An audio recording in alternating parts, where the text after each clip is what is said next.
La localité même de Djanet, pour revenir un peu sur Djanet et ses chiffres, parce qu'il est important de revenir aussi sur la population locale ici à Djanet, parler de tout ce que recèle Djanet. Il n'y avait pas mieux que vous pour entamer et ouvrir le bal ce soir. Monsieur Bengamoua Mohamed Saïd, pour commencer d'abord, parlons un peu de la création de cette wilaya déléguée. 2015, c'est la date. C'est la date, oui. Merci. Bonsoir à vous, bonsoir aux téléspectateurs. Soyez les bienvenus ici dans la ville de Djanet. Comme vous venez de dire, Djanet, c'est une ancienne daïrat qui faisait partie de la wilaya d'Ilizi, qui se trouve au sud-est de l'Algérie. Notre wilaya déléguée de Djanet a été créée en 2015 par décret présidentiel. Bon, cette démarche entreprise par l'État entre, bien sûr, dans le cadre du programme de son Excellence, Monsieur le Président de la République, qui vise essentiellement à mettre en place une nouvelle vision ainsi que l'approche globale relative à la relation stratégique entre la notion de territorialité et le développement du pays et le développement de ces différentes régions. Alors ces différentes régions, on va en parler, le rôle de la wilaya dans le renforcement du développement local et l'encouragement à l'investissement, ça on y revient dans quelques instants si vous le permettez. À vous parler de la création de cette wilaya déléguée, donc la wilaya déléguée de Djanet, on peut parler aussi des missions d'une wilaya déléguée. Quels sont les changements entre l'époque avant 2015 où Djanet n'était qu'une daïra et aujourd'hui que Djanet est instituée en tant que wilaya déléguée? Oui, il faudrait aussi ici noter que ce découpage ou bien cette réorganisation administrative n'est pas fortuit, mais répond à une logique et une démarche réfléchie et une pensée en visant la création d'un développement à la base de formes de potentiel et pardonnez-moi, sur la base du potentiel et la spécificité de chaque région. C'est cela. Oui. Donc, pardonnez-moi, alors permettez-moi ici de noter aussi, par la même occasion, et par voie de conséquence, de mettre sur pied le fondement des économies locales et la libération des initiatives nécessaires aux activités de tous les secteurs. Vous voyez, et comme vous le savez, la wilaya de Djanet repose ou bien couvre presque la majeure partie du parc du Tassili. Oui. C'est-à-dire, il s'étale sur 104 km², sur les 128 km² du parc. Pour les 138 000 km² du parc. Donc, la wilaya déléguée de Djanet s'étend sur presque les 2/3, sur 104 km². Et notre wilaya recèle d'un patrimoine très extraordinaire, et c'est ce potentiel stratégique qui le permet de donner de se positionner une autre source dans la vision globale du gouvernement qui est à la recherche d'autres sources en dehors de la rente du pétrole. On sort des hydrocarbures, on veut développer des économies autres. Alors parmi ces économies, il y a cette économie locale sur laquelle vous êtes revenu longuement quand on parle des wilayas délégués, du rôle des wilayas délégués. Si on devait revenir aujourd'hui sur les potentialités touristiques ici dans la région de Djanet. Djanet en quelques chiffres, alors juste pour le dire, hein, c'est 23 000 habitants, oui. Près de 23 000 habitants, entre Djanet et Borj El Houaz, dans les deux communes. Borj El Houaz. Donc, la wilaya déléguée, elle a deux communes. Oui. Les deux communes, c'est les 6 communes de la wilaya déléguée. C'est ça. Voilà. Donc, il y a 18 000 à Djanet, presque 4 000 et quelques sur Borj El Houaz. Et donc qui englobe presque la 24 wilaya 000. déléguée de La wilaya Janet, c'est déléguée de combien de Janet. kilomètres carrés? C'est 128 km². 128 km². 128 km², alors dont on va parler là aujourd'hui. Quelles sont les potentialités aujourd'hui en termes sur la question du tourisme? Qu'est-ce qui est fait aujourd'hui par la wilaya déléguée pour promouvoir le tourisme?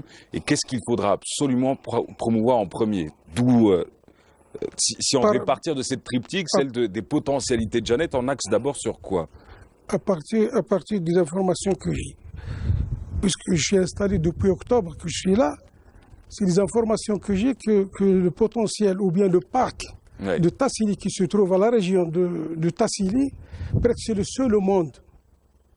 Ce potentiel stratégique, il nous donne la position d'être, c'est-à-dire une wilaya touristique par excellence. Donc, si vous permettez, par cette occasion, de lancer un appel aux investisseurs de venir à la région d'investir.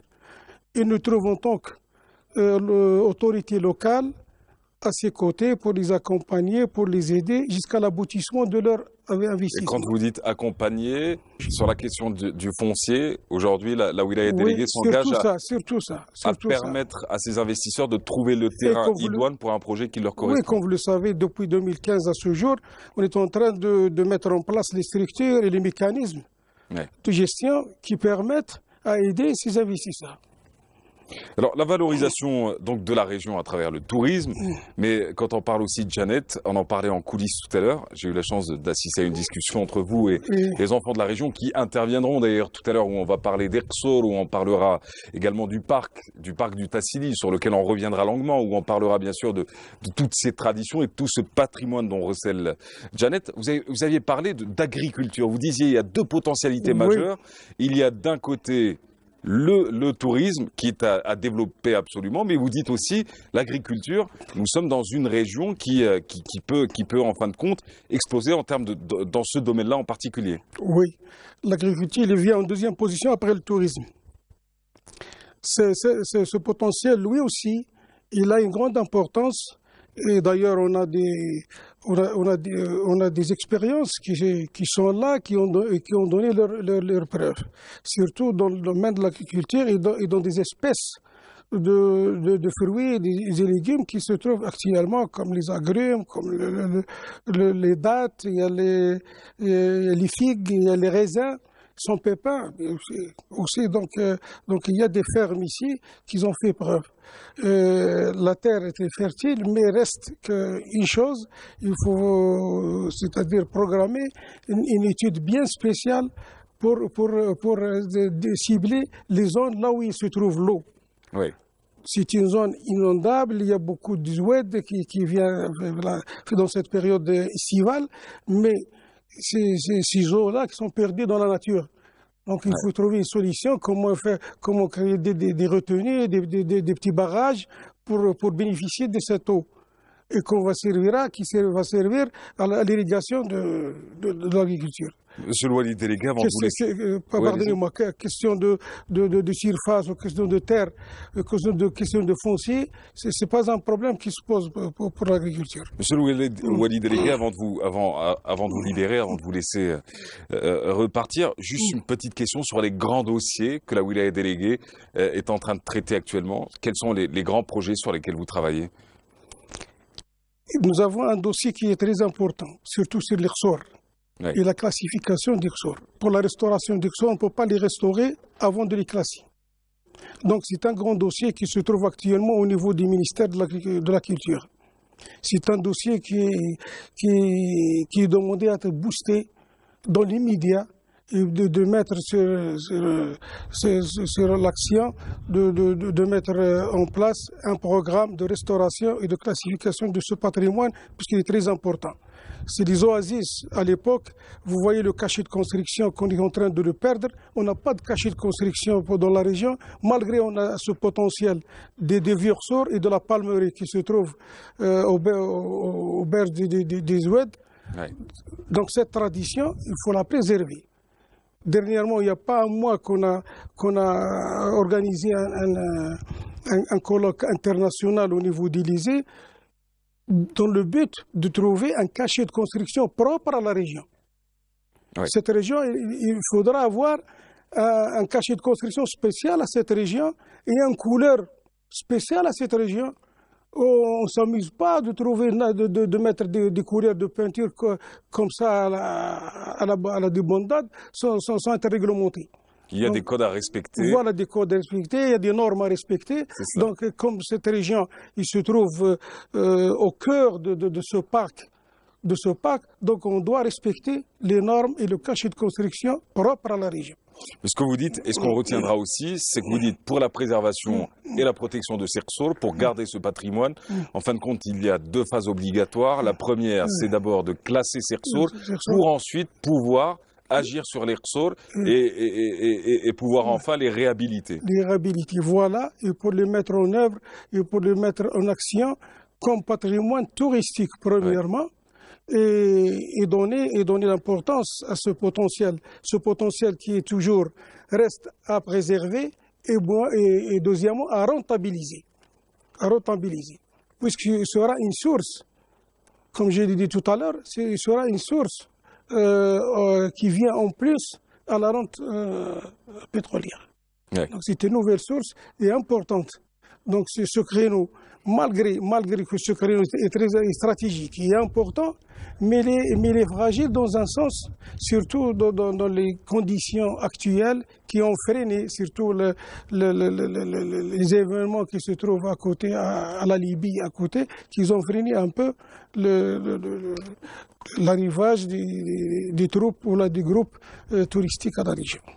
En tout cas, merci de nous avoir reçus. Merci d'avoir accepté notre invitation ici. Pas de quoi, soyez tous bienvenus. Merci à vous et merci à Canal Algérie. Et on vous souhaite un beau et long parcours, car il faut dire qu'avant d'arriver à Djanet, vous avez sillonné le pays, vous avez fait plusieurs wilayas, notamment le Rouat et d'autres villes. Oui, Gardaïa et Comédia. Oui. Et on vous souhaite beaucoup de succès. Merci. Merci à M. Ben Gamouk, Mohamed Saïd, Wali Délégué.